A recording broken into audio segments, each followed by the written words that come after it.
शेतकऱ्यांना मोफत वीज केलेली आहे आणि दिवसा वीज मिळेल आणि मोफत वीज मिळेल. म्हणजे जे महाविकास आघाडी सरकार शेतकऱ्याला फुकट वीज देत नव्हते ते शेतकऱ्यांच्या बाबतीमध्ये भावाबद्दल बोलत आहे. 60 वर्ष देशामध्ये राज्य केलं, आमच्या महिलांसाठी योजना त्यांनी कधी दिली नाही. तुम्ही 1500 रुपये दिलं महिना, आता आमच्या सरकारने दिलं, त्यांच्या पोटामध्ये दुखत आहे. त्यांना ही चांगली योजना दिली, हक्काचे 1500 रुपये दिले, मग या सरकारने आतापर्यंत का दिलं नाही? आणि महाविकास आघाडी सरकार खोटं बोलत आहे आणि शेतकऱ्यांची दिशाभूल करण्याची प्रयत्न करत आहे. मग ह्या लबाडांपासून सावध राहायला पाहिजे महाविकास आघाडीच्या नेत्यांपासून. हे खोटं बोलत आहे.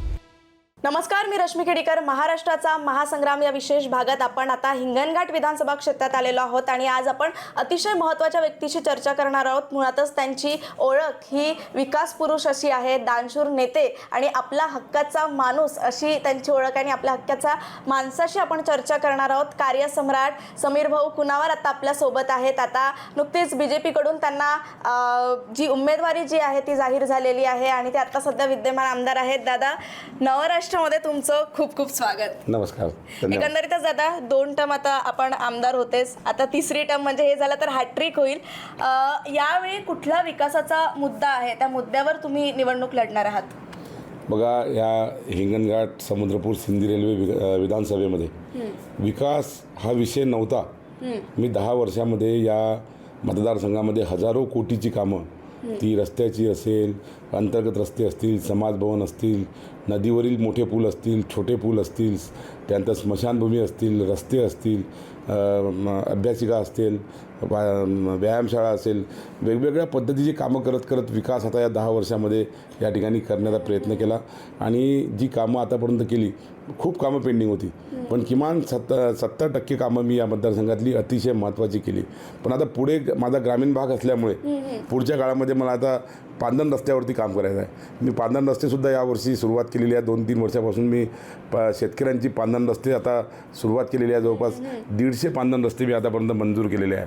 पण मला आता पुढच्या कार्यकाळात मला शेतकऱ्यांसाठी पांदण रस्त्यावरती सुद्धा आता मला मोठ्या प्रमाणात काम करायचं. कारण एकंदरीतच आता आम्ही नागरिकांशी बोललो तर एक रोजगार आणि शेतीला भाव नाही, धान्याला भाव नाही, अशी मोठी समस्या त्यांच्यामध्ये दिसून आली आहे. आणि दुसरी गोष्ट, कुठल्याही निवडणुकीत आपण म्हटलं किंवा सामान्य माणसांचा प्रश्न BSP फॅक्टरी होतो, बिजली, सडक, पाणी. आता तुम्ही म्हटलं की रस्त्यांवर तुम्ही काम करत आहे, पण ते वीज आणि पाणी ही न संपणारी समस्या. पण यावर यावेळेस तुम्ही काय नियोजन केलं आहे? बघा, रस्त्याचं मोठ्या प्रमाणामध्ये जाळं या माझ्या विधानसभेत आम्ही निर्माण केलं. हजारो कोटीची रस्ते झाली. आता 80%, 85%, 90%पर्यंत रस्ते माझे सर्व चांगले आहेत. क्वचित 2-4 रस्ते असतील मोठे की जे व्हायचे आहेत, ते सुद्धा होऊन जातील. ते मंजुरी त्या ह्याच्यामध्ये आहे. माननीय पंतप्रधान नरेंद्र मोदी साहेबांनी जे जलजीवन मिशन योजना दिली, त्या भागातून आम्ही आमच्या 280 खेड्यांमध्ये त्या माध्यमातून निधी मंजूर केला. त्या गावात ती कामं मंजूर केली. ती कामं सुरू आहे. कुठे पिण्याच्या पाण्याची टाकी नव्हती, ती टाकी मंजूर झाली. कुठे पाईपलाईन मंजूर झाली. कुठे विहिरी मंजूर झाल्या. कुठे पंपसेट मंजूर झाले. आता या 6 महिन्यात ग्रामीण भागामध्ये पाणी पुरवठा अपग्रेड होईल. आता याच्यामध्ये हे सर्व कामं मंजूर झाले, टेंडर झाले, कामं सुरू आहे, काही कामं आता सुरू होतील. त्यामुळे हा पाण्याचा प्रश्न 90% गावामध्ये हा सुटलेला असेल, ते सुद्धा आता आम्ही करतो आहे. आणि शेतीच्या भावाबद्दल आपण म्हटलं तर शेतीच्या भावाचं हे काही विरोधी पक्षाचे लोक महाविकास आघाडी राजकारण करत आहे. यांनी लोकसभेमध्ये सुद्धा त्यांनी हेच राजकारण केलं. आता विधानसभेमध्ये सुद्धा सांगत आहेत की शेतीला भाव नाही आहे, शेतीच्या पिकाला भाव असलाच पाहिजे. आम्ही शेतकऱ्याचे मुलं, आम्ही भूमिपुत्र आहोत, त्यामुळे शेतकऱ्याच्या मालाला भाव असला पाहिजे. पण आता भाव आता जागतिक लेवलवर सुद्धा भाव असतात. त्यामुळे सरकारचा प्रयत्न सुरू आहे, सोयाबीनला भाव मिळाले पाहिजे म्हणून आता सरकारने सोयाबीनवरती ड्युटी लावली. जे सोयाबीन जे आयात होतं आणि सोयाबीनच्या भावामध्ये आता वाढ होत आहे. आणि सरकारी खरेदीसुद्धा जी हमी भाव आहे, त्या हमी भावामध्ये सुद्धा आता सोयाबीनची खरेदी आता सुरू झालेली आहे, अनेक ठिकाणी सुरू होत आहे. पण याच्यामध्ये जे विरोधी पक्ष, आता मला एक प्रश्न करायचा आहे की महाविकास आघाडीचं सरकार होतं याच कालावधीमध्ये 2019 ते 24, 2019, 20, 21, 22 काय दर दिले हो तुम्ही सोयाबीनचे? माझा प्रश्न आहे माननीय उद्धव ठाकरे मुख्यमंत्र्यांना किंवा शरद पवार साहेबांना. तुमचं सरकार होतं, मग तुम्ही शेतकऱ्यांची दिशाभूल का करता? तुम्ही केलं काहीच नाही. शेतकऱ्यांना भावसुद्धा दिलं नाही. माझ्या वर्धा जिल्ह्यामध्ये आणि हिंगणघाट विधानसभेमध्ये शेतकऱ्यांची लाईनच कट केली महाविकास आघाडी सरकारने, म्हणजे मुख्यमंत्री असताना. आणि त्यांनी सांगितलं की 5,000 रुपये शेतकऱ्यांनी भरावे. एका DPवर जर समजा 40 कनेक्शन असेल तर 40 कनेक्शननी शेतकऱ्यांनी 5,000 रुपये प्रति कनेक्शन भरावं, तर आम्ही DP सुरू करू. त्यांनी ग्रीपच काढल्या. मी स्वतः 8 दिवस वर्धेला उपोषण केलं. मी आमदार असून मी उपोषण केलं महात्मा गांधीच्या पुतळ्यासमोर, कलेक्टर ऑफिसवर. ते बरेच व्हिडिओज आलेले आहेत. आणि कशा करता केलं का, शेतकऱ्यांना फक्त वीज द्या, आणि ती तुम्ही रात्रीची वीज देत होते. आता बघा या दोन सरकारमधला फरक, महाविकास सरकार आणि महायुती सरकार यांनी रात्रीची वीज द्यायची, ती 5,000 रुपये भरल्याशिवाय प्रत्येक शेतकऱ्याकडून त्यांनी दिली नाही, लाईन बंद करून ठेवली. आणि आता महायुती सरकारने, आमच्या सरकारने दिवसा वीज देत आहे आणि 1 रुपया आतापर्यंत शेतकऱ्याकडून घेतला नाही. म्हणजे जे महाविकास आघाडी सरकार शेतकऱ्याला फुकट वीज देत नव्हते, लाईन त्याला 5,000 भरल्याशिवाय देत नव्हते, ते शेतकऱ्यांच्या बाबतीमध्ये भावाबद्दल बोलत आहे. यांच्या काळात यांनी भावसुद्धा दिले नाही. त्यामुळे फक्त जसं लोकसभेमध्ये खोटं बोलून मतं घेतलेली आहे, तसाच प्रचार यांचा खोटं बोलून मतं घेण्याचा महाविकास आघाडीचं सरकार या निवडणुकीमध्ये सुद्धा सुरू आहे असं मला दिसतं. सातत्याने ते हेच आरोप करत असतात की या सरकारने शेतमाला धान्याला भाव दिलेला नाही आहे. आमच्या वेळेस बरंचसं आम्ही केलं आहे पण त्यांनी नाही केलं. आणि दुसरी गोष्ट, आता लाडकी बहीण योजना सुरू केली तर आता त्यांचं काहीच मंत्र्यांच्या इंटरव्ह्यूमध्ये ते कळलं की आता 1500ने काय होतं, 2-2.5 हजार महिलांना द्यायला हवे. आता आम्ही महालक्ष्मी योजना जी आहे ते सुरू करू. बघा, महाविकास आघाडीला माझा प्रश्न आहे, मुख्यमंत्री उद्धव ठाकरे असताना सोयाबीनला तुम्ही 8,000 भाव दिला का, हे पहिले सांगा आम्हाला. जर तुम्ही दिला नसेल, तुम्ही 2.5 वर्षे मुख्यमंत्री महाराष्ट्र राज्याचे होते, जर तुम्ही सोयाबीनला भाव तेव्हा दिला नसेल तर तुम्हाला आता बोलण्याचा काय अधिकार आहे. आमचं सरकार देत आहे, प्रयत्न करत आहे, सरकारी खरेदी होत आहे, हमी भावामध्ये वाढ होत आहे, शेतकऱ्यांना हमी भाव मिळालाच पाहिजे, हे आमची भूमिका आहे. हा प्रयत्न आमचा सुरू आहे, पण यांनी काहीच केलं नाही. त्यामुळे एक खोटं बोलत आहे. लाडकी बहीण योजना, आता मला सांगा, 60 वर्ष या देशाचं राज्य काँग्रेसने केलं. महाराष्ट्रामध्ये सुद्धा काँग्रेसचे सरकार होतं. मग का दिले नाही महिलांना एक योजनासुद्धा? तुम्ही 1,500 रुपये दिलं महिना, आता आमच्या सरकारने दिलं, त्यांच्या पोटामध्ये दुखत आहे. काँग्रेस, मला सांगा, हायकोर्टामध्ये कोण गेले? हेच काँग्रेसच्या जवळचे लोक हे कोर्टामध्ये जाऊन, हायकोर्टामध्ये जाऊन ही योजना बंद पडली पाहिजे यासाठी त्यांनी प्रयत्न केला. मग कोर्टाने इंटरफेअर करण्यास नकार दिला. आता सांगत आहे की महागाई वाढवली आहे, तुम्हाला असं झालं आहे. मग तुम्ही आतापर्यंत ही मुख्यमंत्री लाडकी बहीण योजना ही काँग्रेसला का सुचली नाही? आज कोट्यावधी महिला आपल्या महाराष्ट्रामध्ये आमच्या लाडक्या बहिणी आहे, यांना ही चांगली योजना दिली, हक्काचे 1,500 रुपये दिले. मग या सरकारने आतापर्यंत का दिलं नाही? म्हणजे स्वतः द्यायचं नाही, आणि आता आमच्या सरकारने या योजना दिल्या तर आता पोटात दुखत आहे, आणि म्हणून लोकांची दिशाभूल करायची. म्हणजे आपण कन्व्हिन्स करू शकत नाही तर लोकांना कन्फ्यूज करायचं, हा यांचा प्रकार आहे. ओके, कन्व्हिन्स करू शकत नाही म्हणून कन्फ्यूज करायचा हा प्रकार. आता तुम्ही म्हणतात सातत्याने तुम्ही विकास करत आलाय, कार्यसम्राट ही तुमची इथे एक ओळख झाली आहे. कुठल्याही नागरिकांकडे जाऊ आपला हक्काचा माणूस ते म्हणतात. हे सगळं इतकं झाल्यावर तुमच्या विकास कामांवर किती प्रतिशत नागरिक तुमचा साथ देतील मतदानात, काय वाटतं? बघा, इथे विकास तर मी केला, माझी पुस्तकं प्रकाशित झालेली आहे. माझ्या एका पुस्तकामध्ये मी केलेली कामं येऊ शकत नाही म्हणून 3 पुस्तकं मी केलेली आहे. ती मी आता जनतेपर्यंत पोहोचवत आहे. माझ्या केलेल्या कामाचा विकासनामा, विकास पर्व म्हणून मी छापलेला आहे. ते लोकांचा हिशोब जातो आहे, लोक त्याच्यावर आनंदी आहे. मी कामं तर खूप केलेली आहेत, जी न होणारी कामं केलेली आहे. मेडिकल कॉलेजसारखा विषय महाराष्ट्रामध्ये 36 जिल्हे आहे, 36पैकी 34-35 जिल्ह्यामध्ये मेडिकल कॉलेज हे फक्त जिल्ह्याच्याच ठिकाणी आहे. आणि फक्त हिंगणघाट म्हणजे वर्धा जिल्हा एक अपवाद झाला की वर्धा जिल्ह्याला मिळालेलं मेडिकल कॉलेज हे हिंगणघाटला आम्ही खेचून आणलं. मी स्वतः राजीनामा त्या ठिकाणी दिला आमदारकीचा, तेव्हा कुठं ते मेडिकल कॉलेज हिंगणघाटला मिळालं तालुक्याच्या ठिकाणी. आता मेडिकल कॉलेज आणलं, त्याच्यासाठी आम्हाला 400 बेडचं हॉस्पिटल आवश्यक होतं. म्हणून पहिले मेडिकल कॉलेज मिळण्यापूर्वी 400 बेडचं हॉस्पिटल मी माझ्या सरकारकडून फडणवीस साहेबांनी मला मंजूर केलं. 151 कोटी रुपयाचं 400 बेडचं हॉस्पिटल हे हिंगणघाटला उपजिल्हा रुग्णालयाच्या मागे होत आहे 10 एकरमध्ये. ते आता आम्ही मंजूर केलं. इथे आता शिक्षणाच्या सोयीसाठी आता DPharm कॉलेज आम्ही मिळवून दिलं. इथे विद्या विकास संस्था आहे डॉक्टर उमेश तुळसकर यांची, त्यांना आता आम्ही शासनाकडून मागे लागून DPharm, BPharm, BBA, BCA, MBA हे सर्व आता अभ्यासक्रम हिंगणघाटला मंजूर झाले विद्यार्थ्यांसाठी शिक्षणासाठी. त्याचप्रमाणे आता हे जे मेडिकल कॉलेज मंजूर झालं, आता माझा प्रयत्न आहे भविष्यामध्ये की आता याच्यामध्ये cancer hospital, GNM college, BSc nursing, त्याच्यानंतर कॅन्सर हॉस्पिटल, डेंटल कॉलेज हे सुद्धा मला आता या मेडिकल कॉलेजमध्ये आणण्यासाठी मी पूर्ण ताकदीनं प्रयत्न करणार आहे. हे आणि हे कामं तर केलीच, पण हे आता हे सुद्धा सर्वात मोठं काम हिंगणघाट विधानसभेमध्ये झालेलं आहे. त्याचप्रमाणे हे सर्व कामं खूप केली. पण सर्वात महत्त्वाचा विषय असा आहे की या मतदारसंघातल्या जनतेला म्हणजे डायरेक्ट कनेक्ट मी ठेवला. 10ही वर्ष लोकांच्या सतत संपर्कात आहे. ज्याला कुणाला काम पडलं तो माझ्याकडे डायरेक्ट येतो आणि मला फोन करतो, आपलं काम सांगतो. मग ते सरकारी काम असेल, गावातलं सार्वजनिक काम असेल, कोणाचं वैयक्तिक काम असेल, कुठे इमर्जन्सीमध्ये कोणाची मदत असेल, हे सर्व काम मी सातत्याने 10 वर्ष करत आलेलो आहो. त्यामुळे माझ्या हिंगणघाट, समुद्रपूर, सिंधी रेल्वे, शहर, ग्रामीण भागातली जनता ही संपूर्ण माझ्या संपर्कामध्ये आहे. त्यांना माहीत आहे का आपल्या हक्काचा माणूस आहे. हे वातावरण आज तुम्ही मतदारसंघामध्ये आहे. आपण जाऊन लोकांना विचारू शकता. एक आपुलकीचं नातं काय असते हे या मतदारसंघामध्ये मी सतत काम करून जनतेचा विश्वास मी निर्माण केलेला आहे. हे चित्र तुम्हाला मतदारसंघामध्ये बघायला मिळेल. नक्कीच नक्कीच दादा. आणि मला तुम्हाला सगळ्यांना सांगायला आवडेल की आता नुकतंच त्यांना उत्कृष्ट संसदपटू हा पुरस्कारही मिळाला आहे आपल्या राष्ट्रपती द्रौपदी मुर्मू यांच्या हस्ते. आणि त्यासाठी तुमचं दादा खूप खूप अभिनंदन. आणि शेवटी आमच्या प्रेक्षकांना तुम्ही काय सांगणार? बघा, हा जो पुरस्कार आहे हा उत्कृष्ट संसदपटू पुरस्कार, बेस्ट पार्लमेंटरियन अवॉर्ड, हा अवॉर्ड काही भारतीय जनता पार्टीने दिला नाही किंवा महाराष्ट्र शासनाचा पण नाही. हा अवॉर्ड आहे आपल्या ज्या ठिकाणी विधानमंडळ आहे, विधानमंडळाची एक राष्ट्रकुल परिषद आहे, त्यांचा आहे. त्याचे निकष आहेत की 288 आमदार कुठल्याही पक्षाचे असो, त्या सभागृहातले 288 आमदाराचं पूर्ण त्या ठिकाणी ऑडिट होते.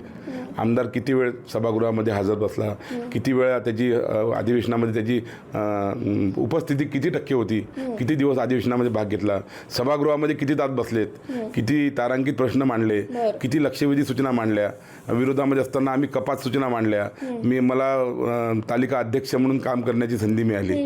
त्या संधीत मी सभागृहाच्या त्या अध्यक्षपदाच्या पीठासीन अधिकारी म्हणून काम केलं. ते कसं केलं, सभागृहामधलं आचरण कसं होतं, या सर्व निकषावरती हा पुरस्कार असतो.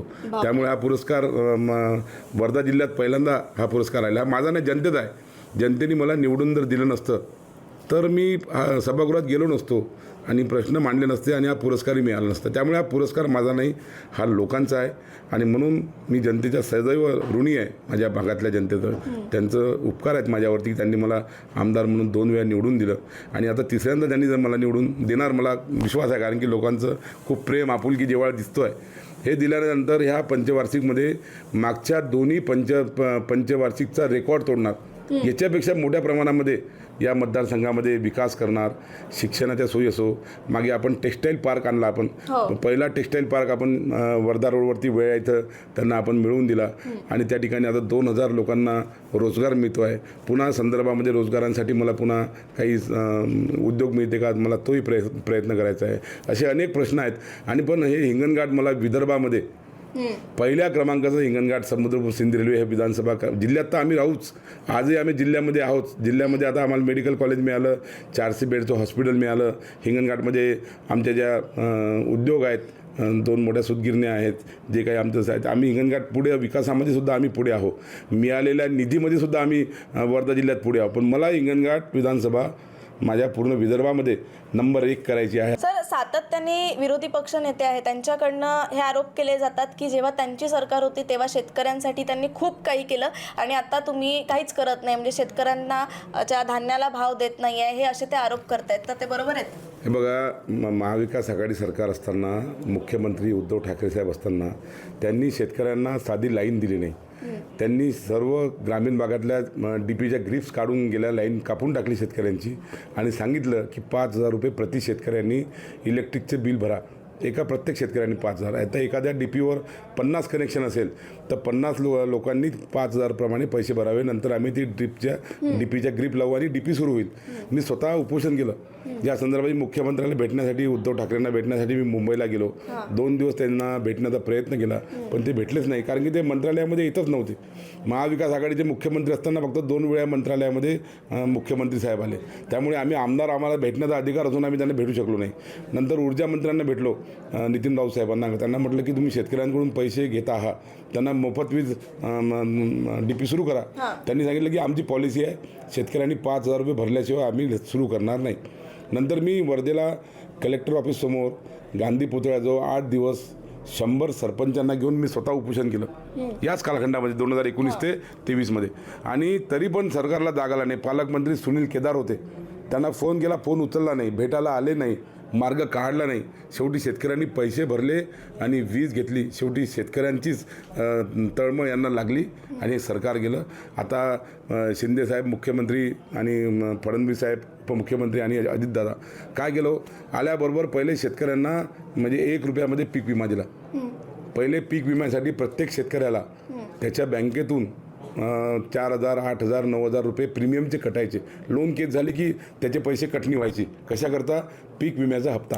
तो पूर्णपणे सरकारने भरला आणि फक्त 1 रुपयामध्ये आता शेतकऱ्यांना मोफतमध्ये हा पीक विमा दिला. अनेकांच्या खात्यामध्ये शेकडो कोटी रुपये आले. माझ्या वर्धा जिल्ह्यात सर्वात जास्त हायेस्ट आकडा पीक विम्याचा माझ्या हिंगणघाट समुद्रपूर सिंधीमध्ये आहे. तुम्ही कृषी विभागाकडून घेऊ शकता. हायेस्ट आकडा शेतकऱ्यांच्या खात्यामध्ये झाला. काही लोकांना मिळाला नाही हे मी मान्य करतो, पण मॅक्झिमम लोकांना तो मिळाला. म्हणजे 1 रुपयात पीक विमा दिला. त्याच्यानंतर आमच्या सरकारने शेतकऱ्याकडून 1 रुपया विजेचा 2.5 वर्षामध्ये घेतला नाही. मी स्वतः सभागृहामध्ये विषय मांडला की तुम्ही शेतकऱ्यांना मोफत वीज द्या.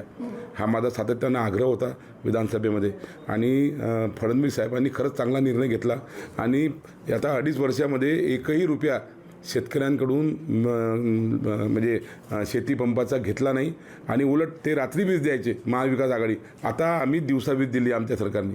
हा फरक आहे बघा. आणि शेतकऱ्यांच्या या गोष्टी करतात या सरकारने. माझा प्रश्न आहे उद्धव ठाकरे साहेबांना आणि काँग्रेसच्या आणि शरद पवार साहेबांना की तुमचं सरकार होतं 2.5 वर्ष महाराष्ट्रामध्ये महाविकास आघाडीचं.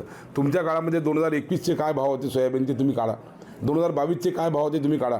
आम्हाला तुम्ही खोटं बोलू नका. शेतकऱ्यांना फसवतात आणि शेतकऱ्यांची तुम्ही खोटं बोलत आहात. म्हणजे एखाद्या बाबतीमध्ये जर तुम्ही कन्व्हिन्स करू शकत नसाल तर कन्फ्यूज करण्याचं काम या सरकारने महाविकास आघाडीच्या नेत्यांनी केलेलं आहे. लोकसभेमध्ये असाच खोटा मुद्दा मांडला की मोदीजी या देशाची घटना बदलणार आहे. असं खोटं सांगून जनतेच्या मनावर ते बिंबवण्याचा प्रयत्न करून मतदान घेतलेलं आहे. खोटं बोलून मतदान घेतलेलं आहे. आतासुद्धा शेतकऱ्यांच्या बाबतीमध्ये हे महाविकास आघाडी सरकार खोटं बोलत आहे आणि शेतकऱ्यांची दिशाभूल करण्याची प्रयत्न करत आहे. पण मोदीजीच्या काळामध्ये खऱ्या अर्थानं शेतकऱ्याला न्याय मिळाला. शेतकरी सन्मान योजना असेल त्यांच्या खात्यामध्ये पैसे येत आहे. महाराष्ट्र सरकार शेतकऱ्यांच्या पाठीशी आहे. आणि आता फडणवीस साहेबांनी जर सोलर हे पूर्ण सोलरचं नेटवर्क महाराष्ट्रामध्ये आता मंजूर केलं, त्याचं काम सुरू झालं. शेतकऱ्यांना आता मोफत वीज केलेली आहे आणि दिवसा वीज मिळेल आणि मोफत वीज मिळेल शेतीपंपाची. हे सर्वात मोठा प्रश्न आहे. रात्रीच्या वेळेला शेतकऱ्यांना शेतामध्ये पाणी द्यायसाठी जावं लागत होतं अंधारामध्ये. आता हे दूर झालं पाहिजे आणि शेतकऱ्यांना दिवसा वीज मिळाली पाहिजे आणि मोफत मिळाली पाहिजे. हे जर कोणी केलं असेल तर एकनाथ शिंदे आणि देवेंद्र फडणवीस आणि अजित पवार साहेबांनी दिलं. त्यामुळे शेतकऱ्यांच्या पाठीशी हे सरकार आहे. त्यामुळे माझी शेतकरी बंधूंना या माध्यमातून मी सर्वांना आवाहन करतो की ह्या लबाडांपासून सावध राहिलं पाहिजे महाविकास आघाडीच्या नेत्यांपासून. हे खोटं बोलत आहे. तुम्ही तपासून घ्या भाव. 2021मध्ये काय भाव मिळाले, 2022मध्ये काय भाव मिळाले आणि 60 वर्षामध्ये या काँग्रेस सरकारने कधी खात्यात पैसे दिले का? पहिलं सरकार आहे नरेंद्र मोदी साहेबाचं आणि आता आमचं सरकार आहे का खात्यामध्ये पैसे देत आहेत. खाते उघडायला सांगितले. कशा करता? त्याच्यामध्ये वेगवेगळ्या योजनेचे पैसे हे खात्यामध्ये टाकण्यासाठी देत आहे. मग हे काँग्रेसला का सुचलं नाही? लाडकी बहीण योजना आतापर्यंत का सुचली नाही काँग्रेसला? 60 वर्ष देशामध्ये राज्य केलं. आमच्या महिलांसाठी योजना त्यांनी कधी दिली नाही. आता दिली. लाडक्या भावाची योजना येत आहे. 3 सिलेंडरसाठी आता योजना या सरकारने काढलेली आहे. अनेक समाजाचे महामंडळ आता काढून आर्थिक विकास महामंडळ काढून त्या समाजातील तरुणांना संधी मिळाली पाहिजे यासाठी प्रयत्नशील आहे. खऱ्या अर्थानं या आमच्या शिंदे फडणवीस आणि पवारसाहेबाच्या या सरकारने काम केलेलं आहे. मोदी साहेब काम करत आहे. त्यामुळे खऱ्या अर्थाने शेतकऱ्यांच्या पाठीशी सरकार आहे असं मी या ठिकाणी सांगतो. तुम्ही आज नवराष्ट्राशी जुळले, तुमचा वेळ दिला त्यासाठी तुमचे खूप खूप आभार आणि तुमच्या पुढील वाटचालीसाठी या निवडणुकीसाठी खूप खूप शुभेच्छा. धन्यवाद.